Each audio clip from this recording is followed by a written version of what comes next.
ఈరోజు మనం భగవాన్ శివుని అద్భుతాలు మరియు మాణిక్యవాచకర్తో సంబంధమైన ఆలయాల యాత్ర చేయబోతున్నాం. 1. తిరుప్పెరుందురై జీవిత మలుపు. మన యాత్ర తిరుప్పెరుందురై వద్ద ప్రారంభమవుతుంది. ఇది నేడు ఆవుడయ్యార్ కోయిల్గా ప్రసిద్ధి. ఆయన మదురైలో పాండ్య రాజుకు మంత్రి.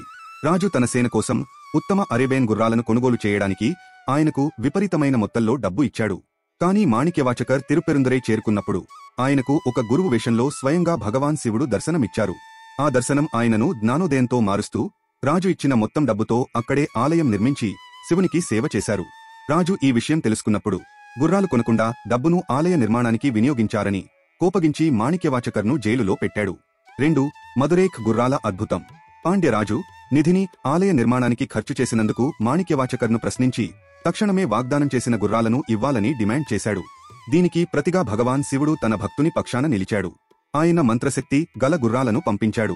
అవి రాత్రికి మదురైలోకి దూసుకువచ్చాయి. కాని ఉదయం సూర్యోదయానికి అవి నక్కలుగా, కొండచాలువలు గొర్రెలు కాదు, షై ఓయిన్ మారిపోయాయి. రాజు ఆశ్చర్యపోయినా ఇప్పుడు ఆయన శిక్షలు మరింత క్రూరమయ్యాయి. మాణిక్యవాచకర్ను బరువైన రాళ్లతో కట్టేశారు. మండుతున్న ఎండలో ఎర్రని వేడెక్కిన ఇసుక మీద పడుకోబెట్టారు. రక్షకులు కొరడాలతో కొట్టారు, హింసించారు. కాని మాణిక్యవాచకర్ ప్రశాంతంగానే శివుని నామస్మరణ చేస్తూ ఉన్నారు. అద్భుతం! ఆయన ప్రార్థిస్తుండగా మేఘాలు కమ్ముకున్నాయి. గ్రీష్మకాల మధ్యలోనే భారీ వర్షం కురిసింది. మండుతున్న ఇసుక వెంటనే చల్లబడింది. ఆయనను కట్టేసిన తాడులు సడలిపోయాయి. రాళ్లు ఆడిపోయాయి. మదురై నగరం అంతా నీట మునిగింది. ఇది రాజుకు శివుని దైవిక ఆగ్రహాన్ని చూపించింది. తన తప్పును గ్రహించిన పాండ్యరాజు మాణిక్యవాచకర్ పాదాలకు వాలి క్షమాపణ కోరాడు. భగవాన్ శివుడు స్వయంగా ప్రత్యక్షమే వారిద్దరికీ ఆశీర్వాదం ప్రసాదించాడు. 3. చిరుదంబరం. భగవంతుడు ఆయన లేఖకుడైన స్థలం. తరువాత మనం చేరేది చిదంబరం, విశ్వనర్తకుడైన నటరాజ స్వామి ఆలయం. ఇక్కడే అత్యంత దివ్యమైన వినయం కనబరిచబడింది. మాణిక్యవాచకర్ భగవాన్ శివుడిని స్తుతిస్తూ హృదయాన్ని కదిలించే పాడ్యాలను రచించినా వాటిని ఎప్పుడూ లిఖించలేదు. అప్పుడు స్వయంగా శివుడు ఒక వృద్ధ బ్రాహ్మణ వేషంలో వచ్చి ఆలయం లోపల కూర్చొని సంత్ పఠించిన ప్రతి పదాన్ని వ్రాశాడు. పూజారులు చివరి ఆకు చదివినప్పుడు ఆశ్చర్యపోయారు.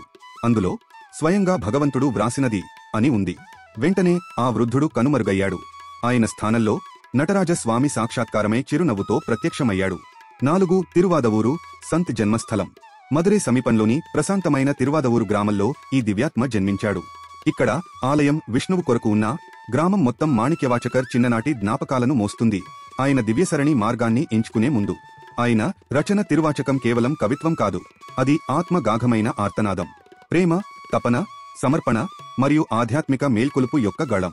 మనమందరం ఈ మిస్టిక్ సంతుని స్మరించి ఆయన తిరువాచకం నుండి ఒక్క శ్లోకం అయినా జపిద్దాం. అది ఒక్కటే హృదయాన్ని కరిగించి ఆత్మను పైకి లేపగలదు. ఓం నమః శివాయ.